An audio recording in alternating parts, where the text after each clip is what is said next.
So yun guys, yung unit natin dito nakakaikot siya dahil maluwag yung area dito. Pero pagdating dito banda sa likuran, hindi na tayo makakaikot, kaya talagang nahihirapan tayo. So lahat na ng paraan gagawin natin dito para lang magawa natin ng maayos yung trabaho natin. So yan, kabilaan may bahay, kaya hindi tayo makaswing. Masikip ang area natin pagdating dito.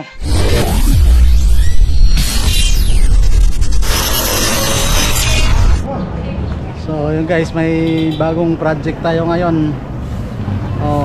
Dito sa area na to ay para ito sa school. At pinoproblema nila ay yung tubig na galing dito sa mga bayan sa gilid ng kalsada.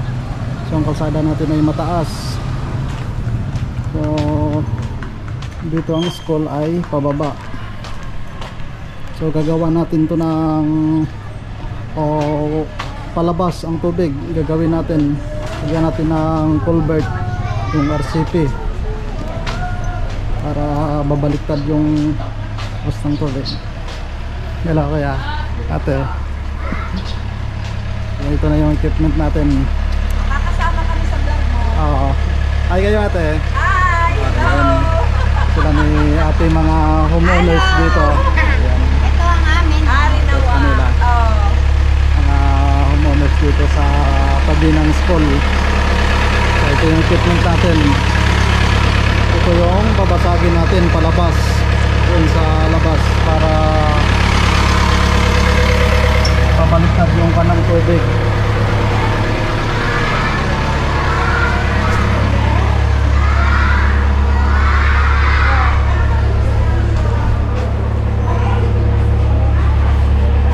Hello po sir. Sir, magsisimula ako, maingay po, okay lang ba sa school? Maingay po yan. Yan ang ano. Nakipag-coordinate na ba kayo sa principal? Hindi pa po. Dapat nakipag-coordinate muna kayo sa principal kung pwede mag-ingay. Kasi may pasok. Dapat kung tutusin, dapat Sabado Linggo walang pasok. Hindi po pwede sir kasi gobyerno.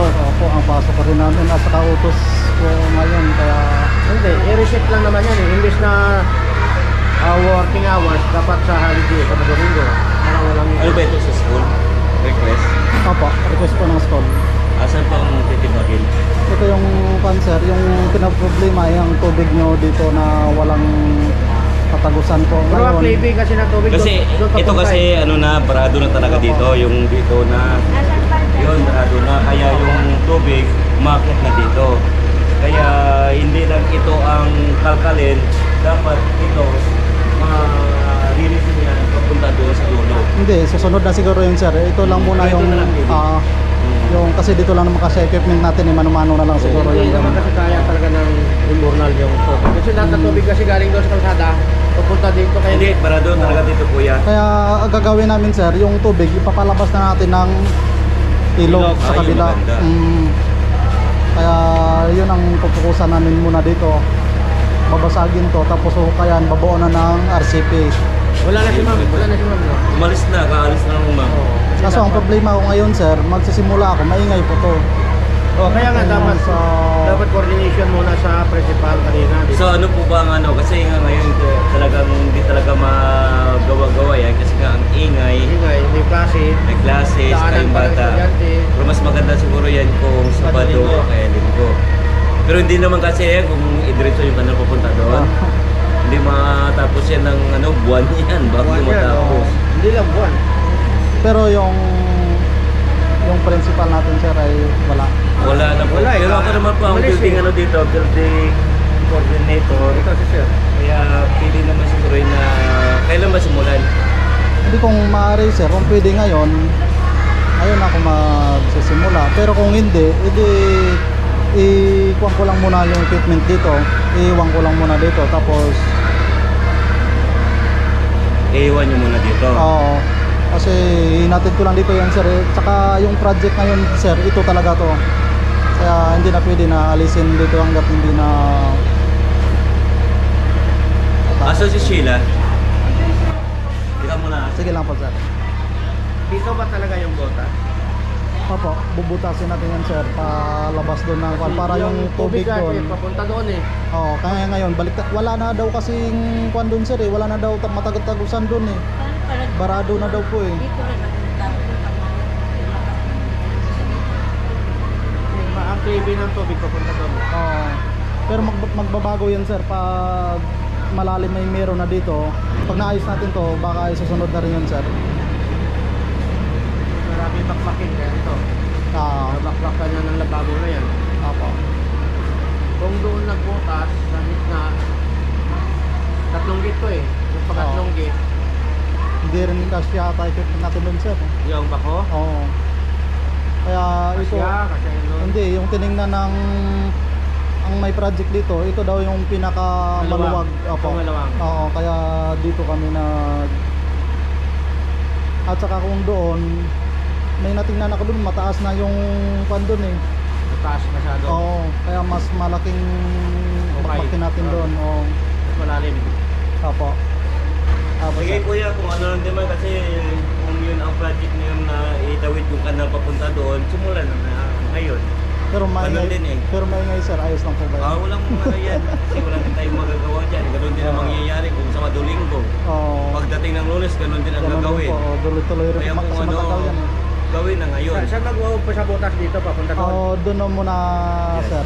Doon sa may labas ng Sa gate na to. gitna padaan, di ba? Apo. Gitna. Apo. Nakasentro. Gawin na lang ngayon para dire-diretso. So, para diretso na, malagyan na ng ano, abang. Sir, simulan ko na. Okay, Sige po. kayo po. Ikaw lang po ang ano? Wala pa sila eh. Ibutasan lang. Dudurugin ko lang muna yung palabas. Ako labas. Sige, sige. Sige po. Ayan guys. Simulan na natin yung trabaho. Sisimulan na natin yung trabaho natin. Nakapag-coordinate na tayo sa teacher.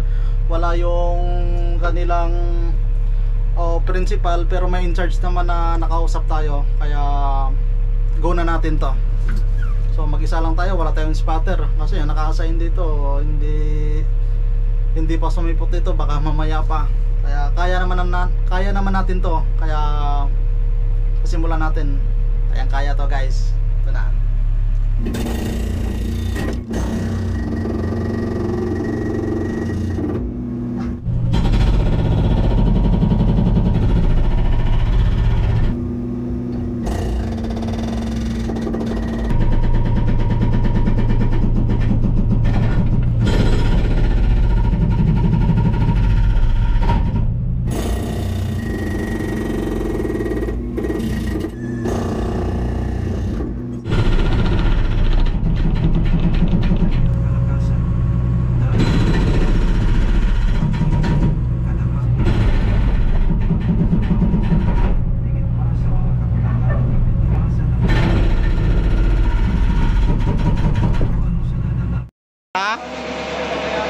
Kina? Yan, so guys, itong trabaho na binigay sa atin, ito na boss, napakahirap pero kakayanin sa tulong-tulong ng mga kasamahan. Napakahirap itong trabaho na binigay mo, pero kakayanin namin ito guys. Yung tubig na ito na galing sa school, papabalikin natin dito sa kalsada. So ayan, binuksan ko na yung cabin ko para marinig natin yung sinasabi ng nag-i-spotter sa atin. Sampa na tayo.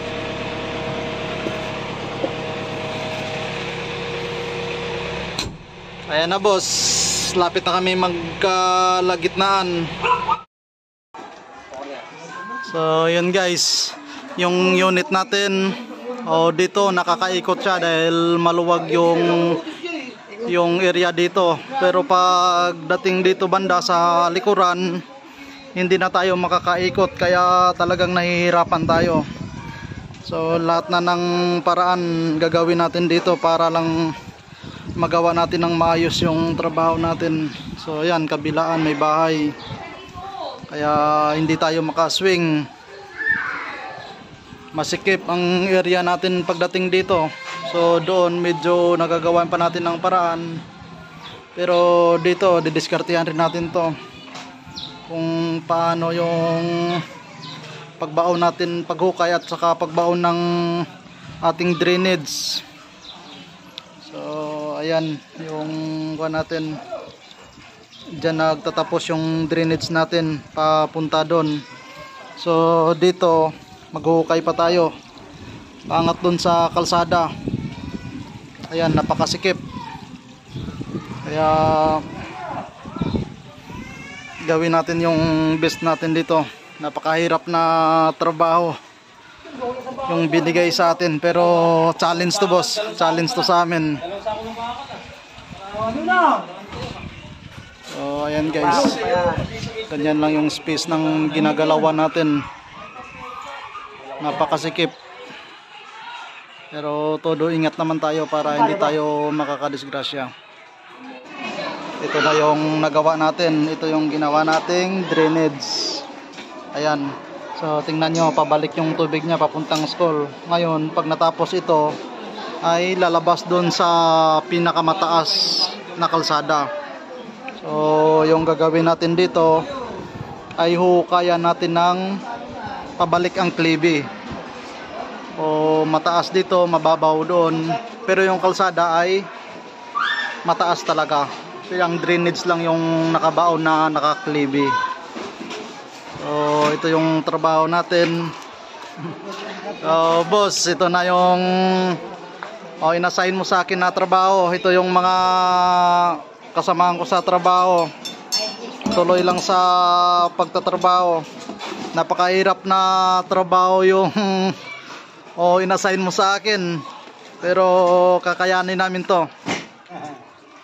Ayan si Kuya Rak, yung foreman ng mga kasamahan natin. Ito Nagpapainom na Alfonso yan. masipag to boss. Akala lang nila na hindi nagtatrabaho, pero malaki na ang na-accomplishment namin. Talagang nahihirapan kami dito sa project na to boss. Medyo mahirap kumilos dahil masikip yung area, pero kakayanin to boss. Ayan yung kalsada sa taas. Ayan naman ang school sa baba. So walang ibang madaanan yung tubig kundi lagyan natin ng drainage palabas ng kalsada, patapon ng ilog.